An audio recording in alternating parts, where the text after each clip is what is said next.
Hi, this is Teresa Widowson, and I'm here at the Poppy Jasper Film Festival headquarters, where the excitement has begun and the films are showing at the Cinelux Theater in Morgan Hill. We're about to be in the middle of the reception here for all the filmmakers, and I'm hoping to pull a few of them aside and have some interviews.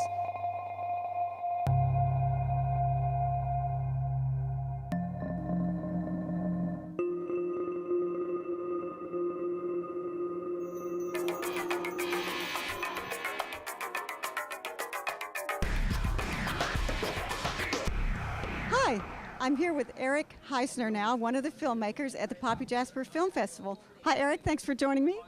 Thank you, thanks for having me. And so which film did you do? My film is the Western film Friend of the Devil. It's an 1880s Western shot down in South Texas and then over near Mount Whitney in the Alabama hills. Oh wow, my hometown, Texas. I guess you can probably tell, huh? Yeah, it shows. And so what's the film about? It's an 1880s Western, and it follows a Texas Ranger as he's pursuing some bandits down towards the Mexican border. And it's a kind of a tale of revenge, and he's a former Texas Ranger. He's going outside the law, and the consequences to follow. And so do you wear this hat to promote your film, or is this the way you normally look? This is the way I normally look. Well, thank you. Well, you're welcome. Except when I'm swimming or sleeping. So is it a drama or a comedy? What's the genre? It's a drama. It's an action drama. And so have you always been in filmmaking, or is this one of your first? I've been in filmmaking for quite a while. I started when I was about 7 years old with a video camera. They had the bigger ones back then where you had to carry the VCR with you. And my dad would set her up, and I'd do a lot of pans and zooms. So I've been at it for a while. But this is our biggest project yet, and we're real proud of it. So who helped you with this film? This film, it was a big collaborative process. I went to film school in Chicago, and a lot of my crew from Chicago actually lives in Los Angeles now. So I gathered all them together. A lot of them are union guys, and they pitched in their time and hopefully did them right. So what was your favorite moment about making the film? Being at the Poppy Jasper Film Festival. Ooh, right answer. So what projects do you have in the works? I have another Western feature film that we're pitching around, using this short film as a stepping stool, hopefully to get another project going. Oh wow! So is the film related to your short film, or is it completely different? Completely different film, but it is a Western, and Westerns are hard to make and they're hard to pull off. And this is a showpiece for the kind of crew and talent I can bring together. And so how was it, I haven't seen it yet, so you have to apologize. I mean, I'll have to apologize, but did it, I know. I have to, get away from the camera and go watch some films. But did you use like a Western set, and how did you do that? Brackettville, Texas. That's where John Wayne built his Alamo site back in the 50s for his big Alamo feature. So we shot there, and then we shot in the Alabama hills, which they've been doing Westerns there since Hopalong Cassidy, and they did Tremors there and Iron Man, and it's that's one of my favorites. Yeah, well, you'll recognize those big rocks, but riding a horse through there, kicking up the dust, it's just a beautiful location. So locations were a key character in our casting. So do you do any other genres other than Western? I do. Western's kind of my passion as a director-actor, but I act in a lot of different independent films and student films, shorts, all kinds of stuff. So you're a director-actor, and that's an unusual combination. Usually people who want to be behind the camera don't want to be in front of the camera. Yep. I'm lucky enough I have a director of photography I've worked with for, it's going on 15 years, that I can get in front of the camera and I know what he shoots is going to come out better than I told him. So I have a special relationship with him. If it wasn't for him, I wouldn't be doing both. It's way too much. So do you have any words of wisdom for, aspiring filmmakers out there? You just got to keep at it. Just keep shooting movies and whatever you can do and get an audience. And, festivals are a wonderful avenue to get out there and meet people and just keep getting better at it. You get better at it by doing it. Well, thank you so much for talking to me. I really appreciate it. Well, thank you. Hi, this is Teresa again, and I'm here with Tricia Gum, who is the co-creator and director of Recreation, one of the winners here at the Poppy Jasper Film Festival. Thanks for talking to me, Tricia. Thank you. So can you tell me a little bit about the film? The film is a stop-motion music video that I made for a friend of mine that's also a stop-motion creator in the industry, and I made it with another friend of mine, Dan Field, and we co-created this and wrote a story for our friend's band, and basically just made a little stop-motion short film / music video for the band, and it all complements each other well, and you know, we all just love stop motion and the industry, and so we just created this piece to kind of fulfill our natural creative tendencies outside of work. So, Had you done one before? yeah, we all work in stop motion, so we all work for a television show, Robot Chicken, and we all do this every day of our daily lives, and we all work on side projects together and, you know, on our own and that kind of thing, so it's definitely a part of life. Well, I saw it and it was really cute. I was curious about a couple of things. One was what was written on her shirt. I actually got that fabric from a vintage recreation that does fabric from, you know, the 30s and 40s and 50s, and it's basically the old Mary Jane stories of, you know, the little children's books. So it's basically a story on her dress. Yes, I should clarify that one of the claymation characters in the film actually has this blouse on that has these words written across it, and it just got me all curious about what that was about. Yeah, you try to read it, and it's basically, if you read it really closely, it's a storybook passage, so it's really great. How did you come up with the idea for the story? My friend Dan and I were just talking about the idea of creation and God and that kind of stuff, and then we came up with this character who locks herself in a room and has all these memories. If you look in the corner of the room, all the memories are categorized by month, and there's a stark white room, and you know, it's all that, basically the idea of this character growing and how they come out of this shell and what makes them come out of it. And basically, she only has a window, no doors or anything to the outside world, and as she sees these things floating by her window, she's intrigued by them, and so it makes her want to grow and become a new person, even though she's scared by these things. So it kind of was just a brainstorm between the two of us on one 3-day weekend we had from work, and it just kind of went from there. So you shot it, or you did it in 3 days? No, we created it in 3 days, and then it took about 1.5 years to actually make. So stop motion is a very time-consuming process, and we, because we work so much, we made it.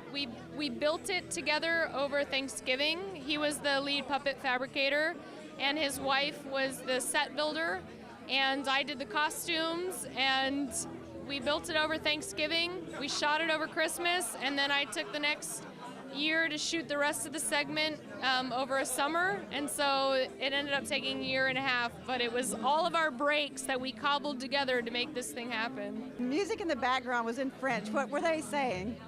It's actually, like I said, my friend's band, and they're a band called Papillon, and they're actually really well known in their circles.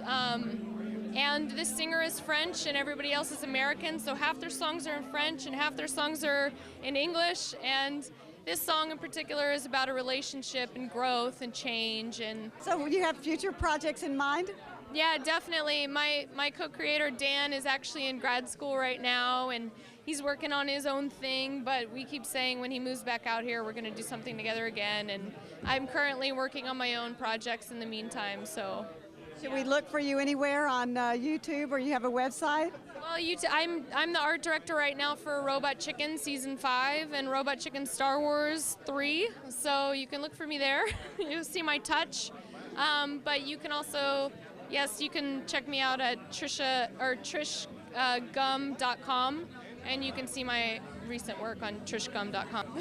Well, thank you so much for talking with us. I really appreciate it, and good luck. Thank you so much. I appreciate it.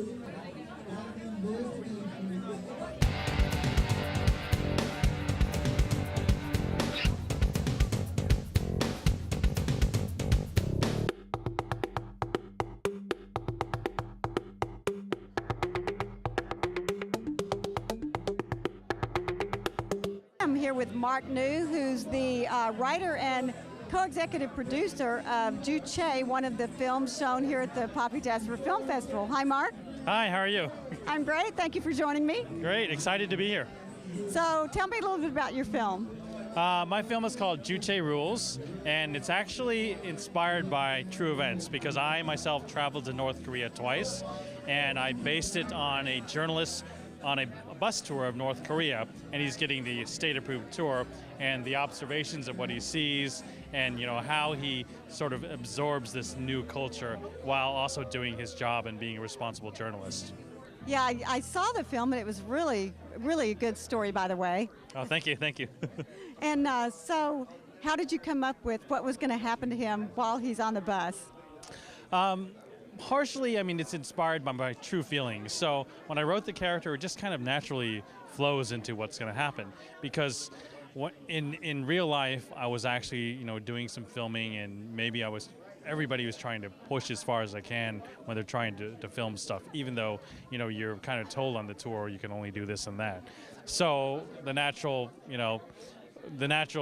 result of the character is to kind of push it too far and then get into some trouble. And so that happened to me in some ways, but what happens is a lot worse because I actually wanted like a soldier and the journalist to try and resolve an issue from completely different cultures and different languages, and how would they resolve something, and it all revolves around kind of the principle of Juche, which Juche, by the way, is a Korean word which means self-reliance. And that's actually the philosophy that Kim Jong-il uses to rule North Korea, and which is ironic because everybody is pretty much controlled and told what to do by a dictator, and he says it's self-reliance is what their country is based upon. Right. Yeah. Well, and I thought the ending was, I don't want to give the ending away, but it was unexpected. It's not what I thought was going to happen. Mm-hmm. Yeah, I mean, it was really great when I had the screening tonight, actually, and people had a lot of different opinions. They're really curious about the ending. Kind of the idea was to have self-reliance, what it means to each character, and what that means on their own, to act upon their own self-reliance. So, have you written other movies? I recently directed and wrote a very short, a 3-minute film called Hands of War, the Antarctica Summit. And it's actually, it was part of a film contest, and it's a satire of what goes on when two world leaders in the future are negotiating and the doors close. How do they actually resolve their disputes over land? So wow, that was a lot of fun. And it was actually starred Patrick Gallagher, Roy Vong Tama, who was also in Juche Rules, and Patrick Gallagher, who's been in Glee. He was Coach Ken Tanaka, and he was in True Blood, and he was recently in Hawaii Five-0. So, it was great to have him in the film. Wow, yeah, how did you get such great actors? Just, once again, it's this person knows this person and that person. And the fact that Patrick's a nice guy and he managed to, you give some people a good role and, they're happy to do something different. And then I've worked on a lot of other screenplays, 3 or 4 different screenplays that I'm kind of brushing up and touching up and hoping to, get out in production companies and agents, it's some good stuff too, okay? Yeah. And, the whole Hollywood game of getting it out. But I think I've got some good ideas that hopefully people will be interested in. Well, it sounds like you kind of gear towards world events. Is that what your future projects are about as well? One of them is more of an Asian-themed one that takes a character from Kansas to Shanghai and partially into North Korea. So that one definitely is. But then there's another one, say, for example, that's based on baseball in the future and how the game is played, and another comedy about a guy that undergoes a scientific experiment, and then he falls in love inside this experiment, and it's a little bit whether he really fell in love with somebody in the real world or not. So, and that's a comedy. So I can't really say that I'm pinned down to world events, drama, comedy, or it's all whatever you feel the inspiration to write is what I do. Most writers, I think they like to do a variety of things. So you just follow what you think is what you can go with, and you're feeling, and at the heart of it is always a feeling inside of you. Like maybe even the one inside his mind is a character that is a bit of a dreamer and then aspires to be, to have a dream girl, so there's still a human heart too. And it's a lot about childhood and going back into his memories of childhood and reliving them. So there's a lot of, core emotional values at the stake of everyone. The one that goes to Shanghai, it's all about finding his family roots, the fact that he never knew about the family in Shanghai. So everything, there's a core value and a mystery inside them that they want to seek out. Right. So when you develop your characters, do you pull from your own experiences, or I mean, I guess all writers do, but do you think about how you would react to something? Even say, for example, the baseball. Growing up playing baseball and the memories of Little League baseball that play into factors. The one I was talking about, the memory. I go back into the playground when I was playing tetherball in school, and yes, I guess you did draw that out. Those experiences are, yeah. There's always a part of it. There's always some scene that relates to the writer and what they felt. That's what you do best, is write about your own experiences. Yeah, it's hard not to put some of yourself into your writing, I think. Yeah, I don't think you can completely leave yourself out. That would be pretty. Maybe some people can, but I am curious to hear about how baseball changes in the future, though. Well, you don't have to give anything away, though. That one is actually involves a lot of steroids. Okay. And it's a comedy too, so that's all a hint, baseball, steroids, and comedy. So. Great. Well, thank you so much for taking the time, and good luck. Thank you very much. Okay. Hi, I'm here now with Richard Caban, who's one of the filmmakers here at the Poppy Jasper Film Festival, and he made the movie Taught to Hate. So, Richard, can you tell me a little bit about the movie? Sure. The film is about basically based loosely on a hate crime that occurred in Long Island in 2009. Marcelo Lucero was an Ecuadorian immigrant, and he was attacked by 3 teens because he was an immigrant. And so essentially what our film is about, it's based loosely on that event, but also discusses where does that hate come from in a child who, when you're born, you're not born with hate. You get these ideas from somewhere. So in this particular film, it's his uncle who has a lot of these racist thoughts and kind of doesn't realize what he says around his nephew and how it impacts his nephew's life, and how his nephew kind of takes that forward and goes out, spreads it to his friends, and they decide to do something about it, even though what they do is a little rash and they don't really understand what they're doing, but it's that kind of concept. Did you get the idea about his uncle from the true events, or? I'm the writer on the film, so the director, when he came to me with it, he had a very early draft of the script that he handed me, and he said he wanted to have an influence, somebody who would be really important to him. So that aspect of it wasn't in the real event from what we understand, but the sad part is in real life, we actually kind of lightened the tone on them a little bit, because in real life, they were a gang of kids who were just kind of going around. It was called Beano hunting is what they really did. And they would look for anyone who looked Hispanic and just kind of, beat them up and chase them away. How long is the film? The film is about 27 minutes. And it was shot over 5 days. So we did a 5-day straight shoot, and it was a lot of work, but it paid off because we were able to get the film done with everybody's help. So.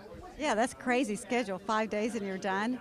Yeah, it really was, and it's one of the big pushes. The reason we did it so fast is we wanted to try to get the film out there as these events were happening. Unfortunately, while we were filming, there were more events happening, and the community where this event actually happened, they kind of really embraced the film, and they've taken it in. And the teens that had attacked the Ecuadorian, their parish and their church showed the film, and they really appreciated that we kind of got the message out there. Had you done other films or written other films that were of this similar kind of, based on true events or based on, what's happening in the world today? No, actually, this was for me. I usually did a lot of sci-fi comedies. Our comedies are sci-fi films. So for me, this was a huge departure. It was the director, when he came to me and told me this story and really wanted to do something with it, that I decided, let me try and give this a shot. And I tell you, it's been a great experience for me to do something like this. It was also a great experience for me to write something and let somebody else direct it. And even though I'm the producer and I was able to stand over his shoulder a little bit and help him with the film, it was an amazing experience to step back and try to be just the writer and write something so dramatic, and it was hard. It was hard at times to really go into that kind of dark mindset, but it was a great experience. Do you have any other films in the works right now? Right now we're working on 2 films. One is a love story. It's with the director, and then I'm also directing another film, which is a little more lighter, a little more comedy, and a little bit more science fiction effects, and back in my comfortable realm, but also trying to do something a little different with the genre. Are they going to be shorts, or are you going for full length now? With the sci-fi film, what we're trying to do is we're going to make a short, and what we would really love is to impress someone enough that they would say, let's make the full feature. And we think we have a story that hasn't been done and hasn't really been seen, and we're hoping that that will generate enough attention that somebody will be interested in continuing the film. Have you always been a writer? I've been a writer, yeah, actually I started when I was 10 years old. I didn't even really understand what I was writing, but I would write down these kind of notes, and I would use my Star Wars action figures, not as Star Wars characters. I used to just use them as anything else. I mean, I did musicals, I did anything you can think of, I did with these Star Wars action figures for stories. So, and then once I hit my teens and we first got our video camera, we'd go around, me and my family became actors, and I would go around filming movies with them and continued, and then I finally went to film school, and yeah, I've been continuing. I've done television, I've worked in film, so I've jumped back and forth, so I just love film. I've loved film since before I can even remember, so. So you graduated from clay films, or clay figures, to real people, to real movies. Exactly. Although the clay figures work better. They listen to you, actually. You can make them do whatever you want to. Yeah, exactly. You can actually position them in the way that you want them. Where do you get your story inspirations from, your story ideas? Sometimes I'll just see like the last film that I had directed.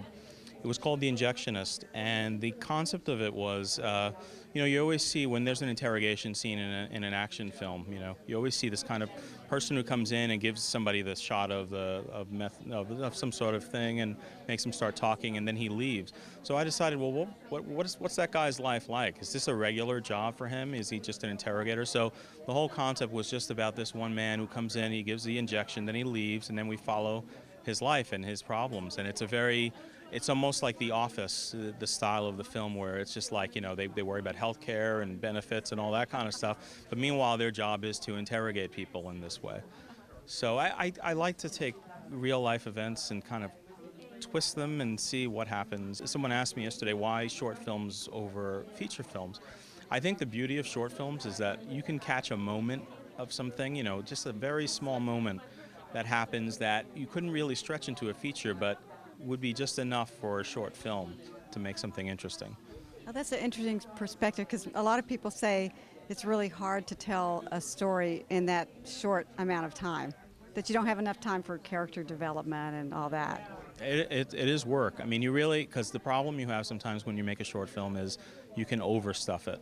And I've done that myself. One of my first films, I think, I overstuffed the film so much that there was so much plot that it just was like watching a lead balloon, it just didn't work, And I think that's always the hardest part of a short film is trying to get the pacing so correct that you can capture the audience and they feel like they see a complete film. And the best thing that you can hear when somebody sees a film like that is that they say, oh, I wish it was longer. That's perfect. If somebody says it was too long, then forget it, you failed. Well, great. Well, good luck with your future projects, and thanks for talking to me.